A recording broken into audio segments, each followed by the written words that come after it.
నమస్కారం, ఇది సంగతికి స్వాగతం. ప్రస్తుతం రాష్ట్రంలో సేద్యం ఏ విధంగానూ గిట్టుబాటు కాకుండా తయారైంది.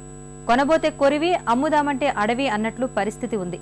విత్తనాలు, ఎరువుల దగ్గర నుంచి అన్ని ప్రియమే. ఆరుగాలం రెక్కలు ముక్కలు చేసుకుని పంట పండిస్తే కనీసం పెట్టుబడి కూడా తిరిగి రాని స్థితి. మద్దతు ధరల మాట దేవుడెరుగు, అసలు ధర ఉంటే కదా. అసలే ఈ ఏడాది వర్షాభావ పరిస్థితులతో అంతంత మాత్రంగానే పండిన వాణిజ్య పంటలకు ధరలు ఏమాత్రం గిట్టుబాటు కావటం లేదు. విషయం ఎటు తిరిగి రైతన్న నడ్డే విరుస్తుంటే సేద్యం ఎలా సాగుతుంది, కాడి ఎలా ముందుకు కదులుతుంది?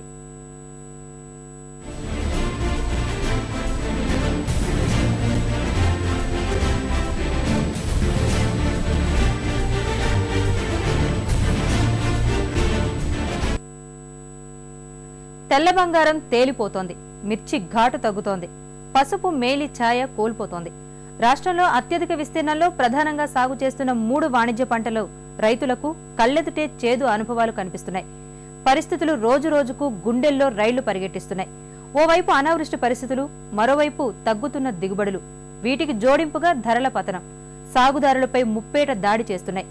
ఇంతవరకు ఓ సీజన్లో ఓ పంట ధర పడిపోయి మిగిలిన పంటలు ఆదుకునేవి. కానీ ఈసారి 3 ప్రధాన పంటల పరిస్థితి అధ్వాన్నంగా మారింది. ఆర్థికంగా, మానసికంగా రైతు బతుకు కుంగిపోతోంది.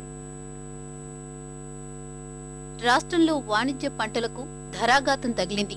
రోజురోజుకు ధర పతనమవుతుండడం సాగుదారులకు శాపంగా మారుతోంది. పత్తి, పసుపు దిగుబళ్లే అంతంత మాత్రంగా ఉన్నాయంటే వెక్కిరించే మద్దతు ధరలు రైతులను నిరాశలోకి నెట్టాయి. దేశీయ మిరప మార్కెట్లో కొత్తగా వస్తున్న మధ్యప్రదేశ్ మిర్చి పంట మన రాష్ట్రానికి గట్టిగానే తన ఘాటు రుచి చూపిస్తోంది. దీంతో మన మిర్చి ధర అనూహ్యంగా తగ్గుతూ వస్తోంది.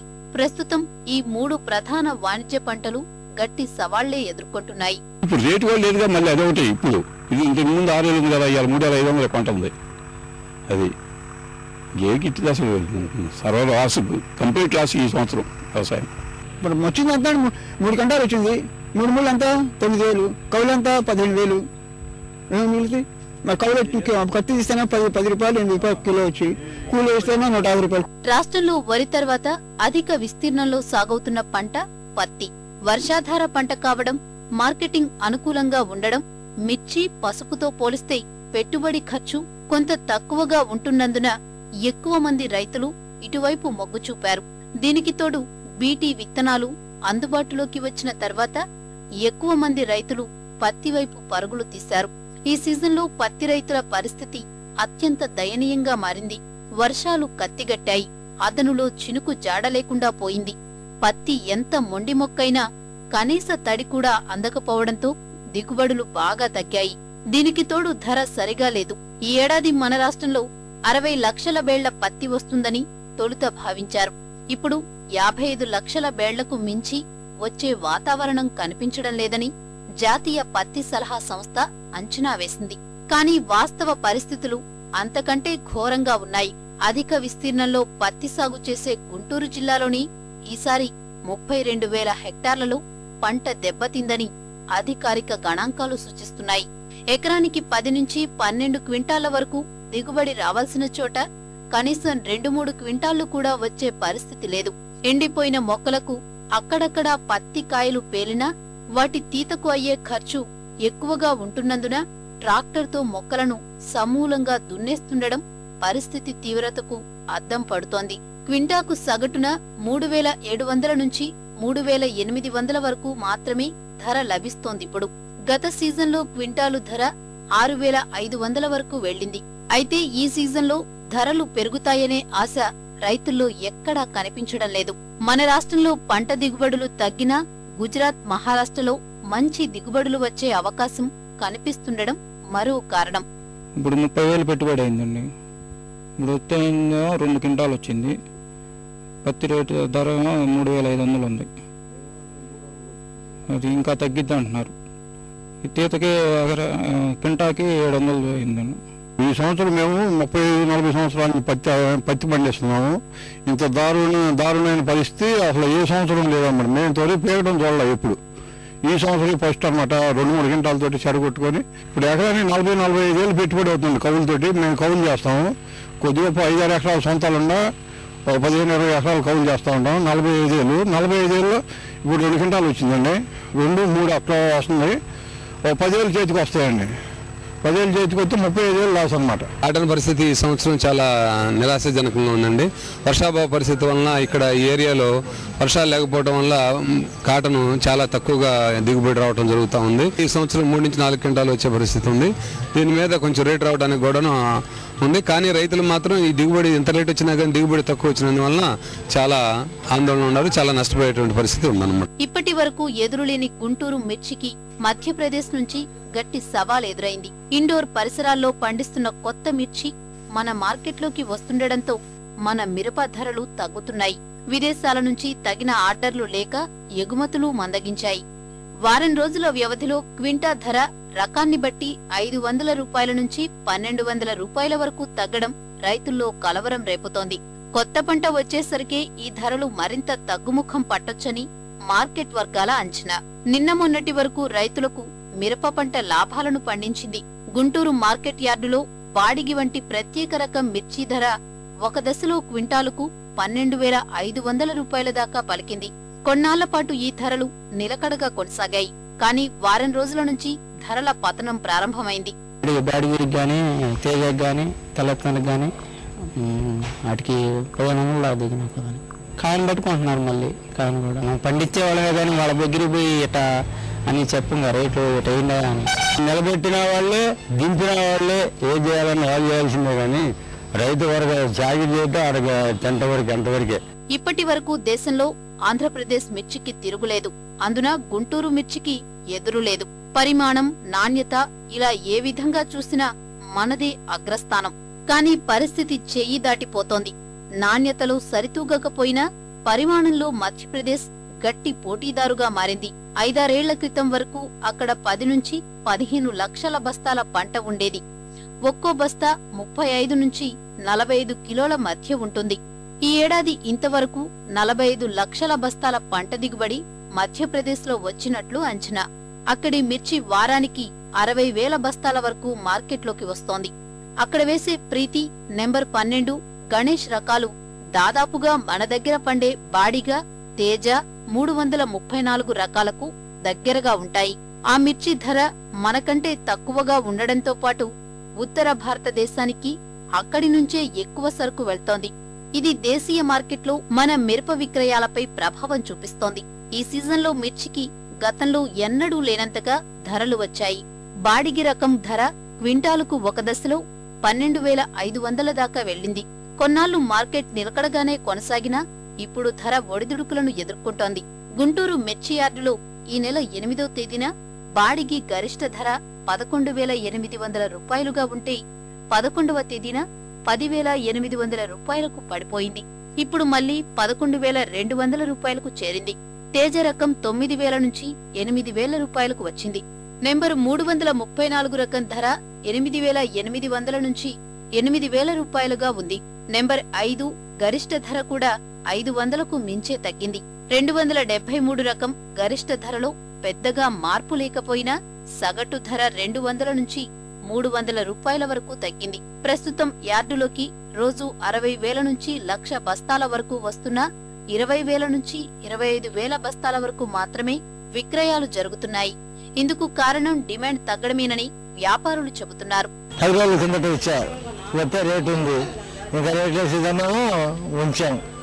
తీరగతకు నిన్న ఫోన్ చేస్తే తగ్గిపోయింది, మీరు వచ్చి అమ్ముకోవడం బెటరు అని అన్నట్టు జరిగింది. అది 334 కానీ 1000 రూపాయలు తగ్గిపోయింది. 334 రకాలు 1000 రూపాయలు తగ్గిపోయింది. తేజాలు అయితే 1500-1800 తగ్గిపోయింది మార్కెట్. తేజ రకాలు బాగా 92-93 ఇవాళ 76-77 తేజ బెస్ట్ రకాలు. అక్టోబర్ 15వ తారీఖు దాకా ఉన్నటువంటి డెలివరీస్లోకిను ఇప్పుడు డెలివరీస్కి 50% డిఫరెన్స్ కనిపిస్తుందండి. రేటు పడిపోయింది. 1000 నుంచి 1,500 రూపాయల దాకా క్వింటాల్ రేటు పడిపోవడం వల్ల రైతు ఇంకా ఆశాజనకంగా ఇంకా రేటు వస్తుందేమో వేచి చూద్దామనే ఆలోచనలో ఉన్నాడు. నిన్న మొన్నటి వరకు మన మిర్చి విదేశాలకు బాగానే ఎగుమతి జరిగింది.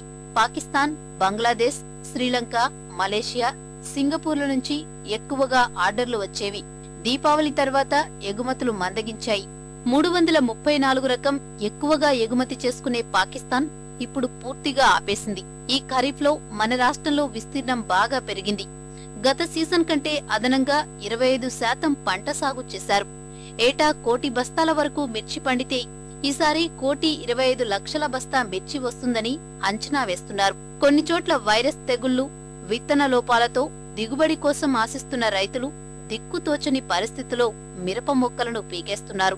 మిరపకాయలు సడన్ గా గత వారం నుంచి కూడా వారానికి 1000 రూపాయలు చొప్పున పడిపోవడం చూడు, అది కూడా 3,000 4,000కి వస్తుందని ముందే ఈ వ్యాపార వర్గాలు ప్రచారం చేయడం జరుగుతూ ఉంది. వరికి ఎట్లా క్రాప్ హాలిడే ప్రకటించారో మేము అపరాలు, పత్తి కానీ మిర్చికి కానీ ప్రకటించదలుచుకున్నాం. ఈ సంవత్సరం విస్తీర్ణం 2 3 వేశారు. మిర్చి ఊరగా విపరీతంగా 2 3 వచ్చి పడుద్ది. మిరపకాయల మార్కెట్ 3,000 4,000కి వచ్చుద్దని మందం అనే ప్రచారాన్ని విపరీతంగా చేయటం వల్ల బయ్యర్ అనే అతను కొంత సంశయంలో పట్టి ఆర్డర్ని ఇవ్వటం కొద్దిగా లేట్ అవుతుంది. అయితే 2000 సంవత్సరం నుంచి వాళ్ళు 2011కి వచ్చేటప్పటికే లాస్ట్ ఇయర్ వచ్చి 30 నుంచి 35 లక్షలు బస్తాలంటే ఈ సంవత్సరం 50 లక్షల పైప్ చిలుక రావడానికి అవకాశం ఉందండి. మనకి ఆంధ్ర క్రాప్కి దాదాపుగా పోటీగా పంట పండించే పరిస్థితి మధ్యప్రదేశ్ నుంచి ఉందండి. అయితే అదృష్టవశాత్తు ఆ పంట ఎక్స్పోర్ట్కి అనుకూలమైంది కాదు కాబట్టి దేశాలకు ఎగుమతి అనేది జరిగితే ఖచ్చితంగా గుంటూరు మార్కెట్ నుంచే జరుగుతుందండి. కరెంట్ సిచ్యువేషన్ బట్టి చైనా కానీ లేకపోతే అన్ని చోట్ల కూడా పంట అనుకూలంగానే ఉంది. దానివల్ల ఇంటర్నేషనల్ మార్కెట్ కూడా ప్రస్తుతం ఏది కొత్త పంట వస్తుంది కదా ఇప్పుడే ఎందుకు అనేది దానివల్ల కొంతమంది ఆగిపోతున్నారు. బిజినెస్ కూడా ఇంటర్నేషనల్ గా ఏం జరగట్లేదు. పసుపు రైతులు ఇప్పటికీ కోలుకోలేదు. ఈ సీజన్లో విక్రయాలు ప్రారంభం అయినప్పటి నుంచి ఏ దశలోనూ పసుపు రైతులకు మంచి ధరే రాలేదు. రాను రాను తగ్గుతున్నాయే తప్ప పెరగడం లేదు.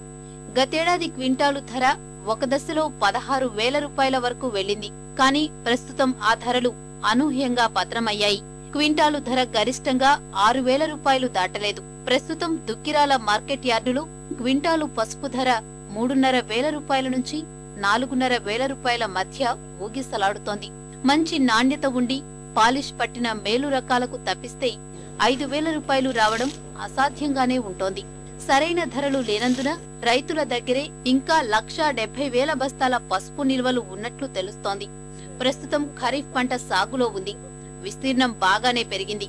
ఫిబ్రవరి 15 నాటికి నిజామాబాద్ మార్కెట్ యార్డుకి, మార్చి 15 నుంచి దుగ్గిరాల యార్డుకు కొత్త పంట రావడం ప్రారంభమవుతుంది. కొత్త పంట వచ్చే నాటికి పసుపు గరిష్ట ధర 3,500 రూపాయల వరకు ఉండే వీలుందన్నది మార్కెట్ వర్గాల అంచనా. కౌలుతో కలిపి ఎకరానికి 1,20,000 రూపాయల దాకా పెట్టుబడి పెట్టిన రైతులకు తీరా పంటను అమ్మితే కనీసం 60,000 నుంచి 70,000 రూపాయలు కూడా రాకపోవడంతో దిగాలు చెందుతున్నారు. వ్యాపారులు ధరలు ఇంకా తగ్గుతాయనే ఉద్దేశంతో ఆచితూచి కొనుగోలు చేస్తున్నారు. కొత్త సీజన్లో ఈ ధరలు మరింత పతనమయ్యే ప్రమాదం పొంచి ఉంది.